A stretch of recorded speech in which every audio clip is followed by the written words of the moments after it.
Halo teman-teman sekalian, perkenalkan nama saya Sitiani Berkah. Gimana kabarnya kalian? Semoga sehat-sehat aja ya.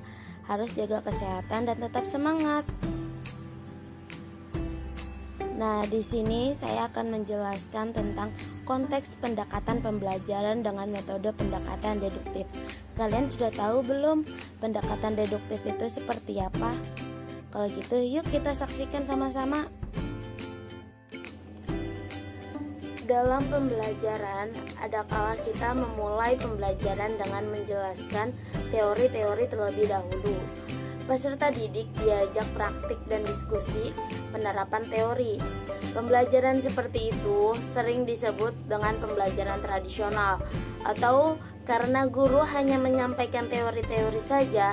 Dalam konteks pendekatan pembelajaran di mana guru mentransfer informasi atau pengetahuan berupa teori atau prinsip disebut dengan pendekatan deduktif. Menurut Setyosari pada tahun 2010 menyatakan bahwa berpikir deduktif merupakan proses berpikir yang didasarkan pada pertanyaan-pertanyaan yang bersifat umum ke hal yang khusus dengan menggunakan logika tertentu. Nah, pendekatan deduktif ini adalah proses penalaran yang bermula dari keadaan umum ke keadaan yang khusus sebagai pendekatan pembelajaran yang bermula dengan menyajikan aturan, prinsip umum, diikuti dengan contoh-contoh khusus atau penerapan aturan atau prinsip umum yang ke dalam keadaan khusus. Nah, di sini dalam pendekatan deduktif itu menjelaskan hal yang berbentuk teoritas gitu, ke bentuk realitas atau menjelaskan hal-hal yang bersifat umum dan yang bersifat khusus. Di sini guru menjelaskan teori-teori yang telah ditentukan para ahli, kemudian menjabarkan kenyataan yang terjadi atau mengambil contoh-contoh seperti saya sekarang ini. Menurut Yamin pada tahun 2008, pendekatan deduktif dapat digunakan bila peserta didik belum mengenal pengetahuan yang sedang dipelajari.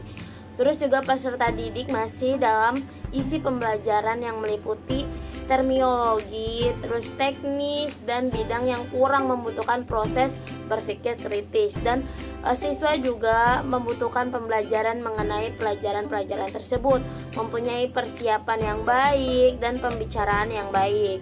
Nah, di situ juga membutuhkan waktu yang tersedia itu sedikit. Menurut Sagala pada tahun 2010, langkah-langkah yang digunakan dalam pendekatan deduktif dalam pembelajaran yaitu yang pertama, guru harus memilih konsep, prinsip, aturan yang akan disajikan dengan pendekatan deduktif.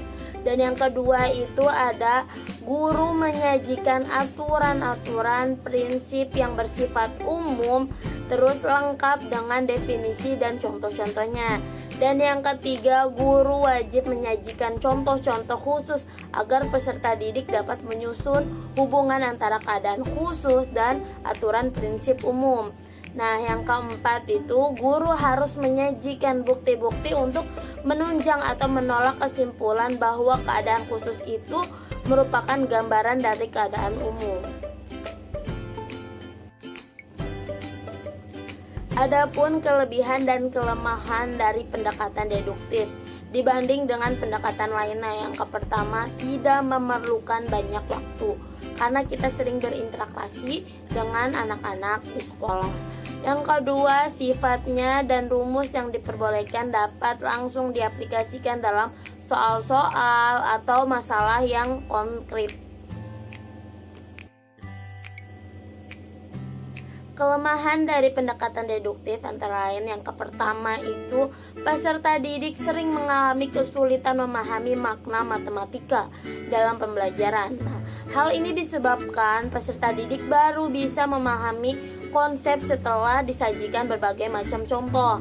Nah, yang kedua itu peserta didik sulit memahami pembelajaran matematika diberikan karena peserta didik menerima konsep matematika yang secara langsung diberikan oleh guru. Dan yang ketiga, peserta didik cenderung bosan dengan pembelajaran dengan pendekatan deduktif, karena di sini peserta didik langsung menerima konsep matematika dari guru tanpa ada kesepakatan maupun sendiri konsep tersebut.